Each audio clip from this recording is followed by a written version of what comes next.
Prendre du poids pendant la grossesse, on sait que c'est inévitable. Mais est-ce que prendre de la graisse l'est aussi? On peut se poser la question, pourquoi certaines femmes prennent plus de poids? Comment notre métabolisme change-t-il? Pour répondre à ces questions, j'ai pris le temps d'analyser une petite étude que je vais vulgariser dans cette vidéo. C'est parti! Allez, donc on va commencer de suite avec la première question qui est combien de kilos doit-on idéalement prendre au cours de la grossesse et comment savoir si c'est du gras? Alors sachez qu'il n'y a pas vraiment de poids idéal à prendre. Maintenant, si vous souhaitez éviter la prise de gras, c'est clair que vous ne devrez pas prendre 15 kilos. Une fois que vous aurez atteint le terme de votre grossesse, le poids du bébé devrait représenter à peu près 3,5 kg, voire 4 kg. Celui du placenta et du liquide amniotique est de 1,2 kg. Celui de l'augmentation de la taille de l'utérus et de la poitrine, 1,3 kg. L'augmentation du sang, 1 kg. Le liquide interstitiel qui est le fluide se trouvant entre les capillaires sanguins et les cellules, 1 kg. Et enfin, quant aux fameuses réserves de graisse, celle qui nous intéresse, elle devrait représenter, d'après le petit schéma que j'ai retrouvé sur ce site, 3 kg. Alors est-ce que c'est vrai? On va voir ça tout de suite. Bien évidemment, tout ça, ce sont que des moyennes, hein. Il y a certains placentas qui vont être un peu plus lourds que d'autres, certains bébés qui vont être plus ou moins lourds, etc. etc. Donc c'est ce qui explique notamment que pendant votre grossesse, vous pouvez prendre plus ou moins de poids. Par contre, sachez que même si ce sont des moyennes, ces chiffres varient quand même très peu, comme on peut le voir sur ce schéma. Votre bébé a peu de chances de peser 5 kg à la naissance, bien que le bébé le plus gros du monde en faisait 10,2. En réalité, si une femme prend beaucoup de poids au cours de sa grossesse, c'est avant tout parce qu'elle a pris beaucoup de gras, il faut le dire. Bien évidemment, l'idée n'est pas de blâmer qui que ce soit. J'explique simplement des faits, parce que j'en vois déjà dans les commentaires. Donc si on additionne le poids du bébé, celui du placenta et tout le tralala sans compter la graisse, on devrait prendre à peu près 8 à 10 kilos. Maintenant, on peut se poser la question, la prise de gras est-elle vraiment vitale? Parce que d'après le petit schéma, on nous dit qu'on va prendre 3 kilos. Déjà, on sait très bien qu'une personne qui a très peu de graisse et qui n'est pas génétiquement programmée pour en avoir très peu aura des difficultés à avoir un enfant. Par conséquent, si votre corps vous a permis de tomber enceinte, c'est quand même que vous aviez déjà suffisamment de réserve. Toutefois, si vous êtes assez mince et que vous attendez un bébé, il est clair que vous devez d'autant plus faire attention à suffisamment vous alimenter. En effet, si vous ne mangez pas assez de calories, votre bébé va se nourrir de vos cellules graisseuses. Sauf que quand il n'y en a pas, il n'y en a pas. Même si bien évidemment, on ne peut pas avoir 0% de matière grasse.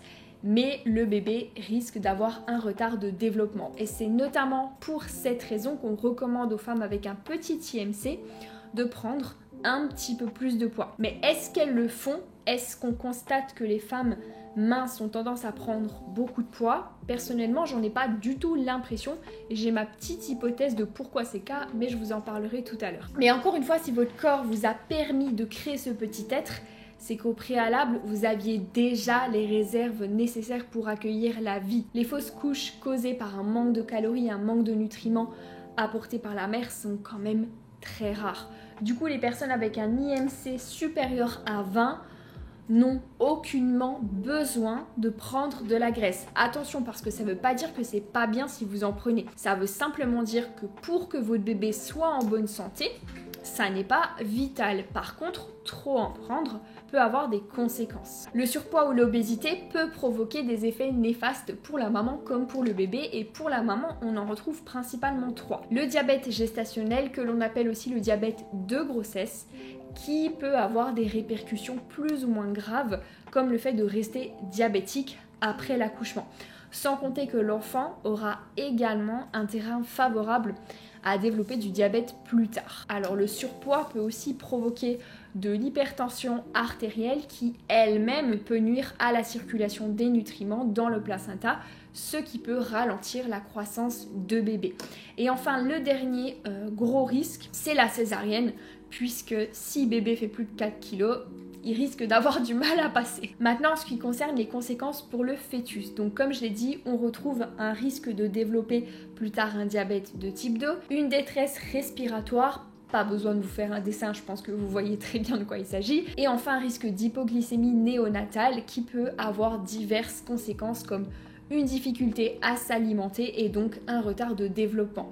Et bien entendu, le fait de se sous-alimenter peut également avoir de gros impacts comme un retard de développement. C'est vrai qu'on en parle un petit peu moins, mais c'est pas une histoire de grossophobie comme certains pourraient le penser, mais c'est simplement parce que ça ne représente qu'une toute petite minorité de gens. En vrai, la plupart des femmes enceintes ne sont ni en surpoids ni en sous-poids. Donc comment expliquer que le métabolisme des femmes enceintes change, et déjà, est-ce qu'il change? Dans une petite étude que j'ai trouvée, on nous dit en premier lieu le métabolisme maternel, donc de la mère, change considérablement pendant la grossesse.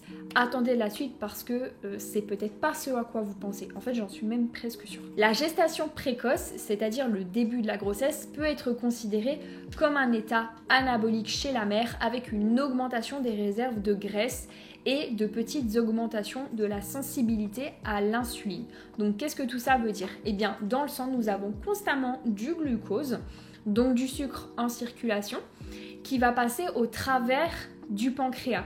Lorsque le sucre arrive au niveau de cet organe, une hormone très connue qui s'appelle l'insuline va être produite.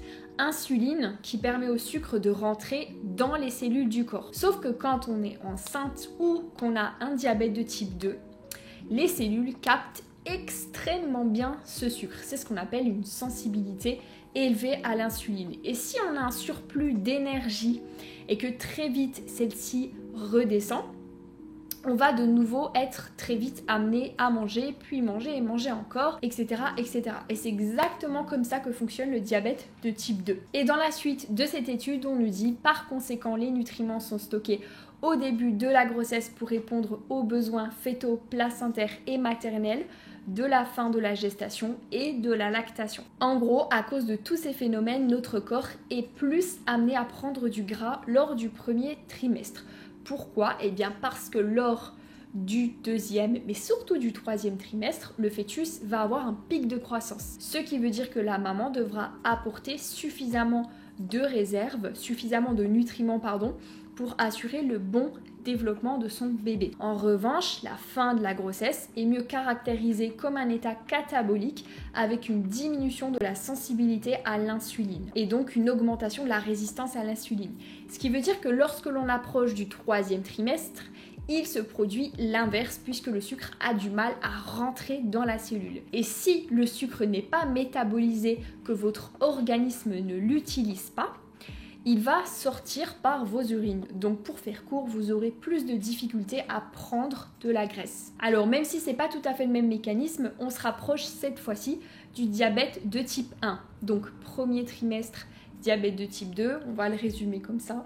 Et deuxième et troisième trimestre, diabète de type 1. Et tout ça, c'est le diabète gestationnel, le diabète de la grossesse. La seule différence est que lorsque l'on a un diabète de type 1, c'est notre pancréas qui n'arrive pas à produire suffisamment d'insuline. Cela dit, en vrai, la conséquence est la même. Le sucre n'arrive pas à rentrer dans les cellules. Mais bon, dans les faits, est-ce que c'est réellement ce qu'on observe? Est-ce qu'en moyenne, les femmes prennent du gras lors du premier trimestre qu'elles perdent vers la fin de la grossesse? Alors, vous serez d'accord avec moi pour dire que non. À cause des nausées qui sont présentes dans les premières semaines, la plupart des femmes en vrai perdent du poids, dont du gras. Ce n'est que lors du deuxième et du troisième trimestre qu'on va plutôt observer une prise de graisse. Attention parce que ça n'invalide surtout pas ce que dit l'étude. Le fait qu'en début de grossesse, le métabolisme est dans un état anabolique, puis catabolique lors du troisième trimestre, n'est plus une théorie depuis longtemps puisque beaucoup d'études l'ont démontré. Le truc, c'est qu'il y a d'autres enjeux pendant cette période qui viennent contrebalancer ça. D'autres facteurs qui ont plus de poids sur la balance et qui font que les conséquences ne sont pas forcément celles prédites par cette étude. Du coup, comment expliquer que certaines femmes prennent plus de gras que d'autres? Alors même si ces changements métaboliques peuvent être plus ou moins importants, ils sont présents chez toutes les femmes enceintes. Seulement, je ne sais pas si c'est le cas pour vous, mais généralement quand on est enceinte, on a pas mal envie de sucre, puisqu'en effet, c'est quand même la source principale de 3 de nos tissus. Le cerveau, les globules rouges et les muscles. Globules rouges qui, je le rappelle, vont être augmentés pendant la grossesse, sans compter que bébé doit aussi construire ses petits muscles et son cerveau. Donc tout ça fait qu'on va avoir des envies de sucre plus fréquentes. Donc mesdames, si ça vous arrive, ne vous faites pas de soucis. Moi, la première, le soir, les paquets de biscuits, ça y va. Par conséquent, en vue de ces nombreux changements hormonaux, vous allez naturellement être amené à manger plus que ce dont vous n'avez besoin, donc à prendre un petit peu de gras. Quelque chose qui va aussi énormément jouer, c'est la fatigue. Vous allez très probablement être beaucoup plus fatigué et par conséquent dépenser beaucoup moins de calories. Ce qui se passe aussi pendant la grossesse, c'est qu'on a tendance... la plupart des femmes ont tendance à se laisser aller. Il y a beaucoup de femmes qui se disent, et moi la première, de toute façon je vais prendre du poids, donc à quoi bon que je me prive. Et c'est vrai que sur le coup ça fait du bien de lâcher prise. Cependant, il faut pas non plus en oublier les conséquences. C'est pas parce que vous allez prendre du poids que vous allez prendre du gras. Vous pouvez tout à fait l'éviter si c'est ce que vous souhaitez. Cela dit, c'est vrai que ça va peut-être vous demander d'avoir un peu plus de self-control au vu de tous les dérèglements hormonaux pendant la grossesse. L'idée n'est absolument pas de faire un régime non plus avec plein de sport. Là, ça serait vraiment délétère. Mais simplement de prendre conscience de tous ces changements corporels qui se passent à l'intérieur de votre corps pour éviter qu'il n'ait trop d'impact et ainsi vous comprenez bien que vous avez le pouvoir d'agir dessus. Alors moi, pour vous raconter un petit peu mon expérience catastrophique, donc ce qui s'est passé, c'est que la dernière fois que je me suis rendue chez la personne qui suit ma grossesse et que je suis montée chez la balance parce que je me pèse uniquement chez cette personne, j'avais pris 6 kilos. 6 kilos en 4 mois. Et si j'ai pris ces 6 kilos, c'est parce qu'avant d'écrire cette vidéo, je pensais que la prise de gras était un peu une fatalité, donc je me laissais clairement aller. Je me goinfrais pas, mais j'écoutais littéralement toutes mes envies, comme je vous le disais tout à l'heure avec le paquet de biscuits le soir. Alors certes, sur le coup, je me faisais plaisir, mais quand honnêtement j'ai constaté l'étendue des dégâts, ça n'a pas du tout été facile. Alors finalement, ce que j'ai compris, et qu'il faut bien que vous compreniez aussi, c'est que la grossesse modifie certes notre métabolisme, mais c'est pas ça qui fait prendre du poids, mais tout ce qui en découle, c'est-à-dire notre fatigue, nos envies de sucre, nos envies de graisse, etc., etc. La prise de poids est donc une conséquence indirecte de la grossesse. Encore une fois, si c'est ce que vous souhaitez, vous pouvez la limiter, c'est une question de choix. C'est-à-dire que si vous avez exactement la même activité physique qu'avant et que vous mangez exactement le même nombre de calories, vous ne prendrez pas de gras et même vous en perdrez puisque votre métabolisme basal est plus élevé à cause du fait que vous avez un petit bébé à nourrir. Il me semble qu'au 4e mois, comme j'en suis moi, les besoins du métabolisme basal sont de 350 à 400 calories supérieures à la normale. Et pour revenir à ce qu'on disait tout à l'heure, donc on a beaucoup de sites internet qui recommandent aux femmes minces et enceintes de prendre un petit peu plus de poids, pas forcément parce que c'est nécessaire, mais parce qu'elles peuvent se le permettre, étant donné qu'elles sont loin du surpoids et de tous les dangers qui en découlent. Mais encore une fois, dans les faits, c'est pas vraiment ce qui se produit. Principalement parce que ce sont des femmes qui ont déjà un certain nombre de bonnes habitudes, une activité physique régulière, une alimentation équilibrée, etc., etc. Donc forcément, elles seront moins amenées à prendre du gras. Maintenant, il n'est pas question de faire un déficit calorique, surtout si vous êtes mince, parce que ça pourra avoir vraiment des conséquences graves pour le bébé.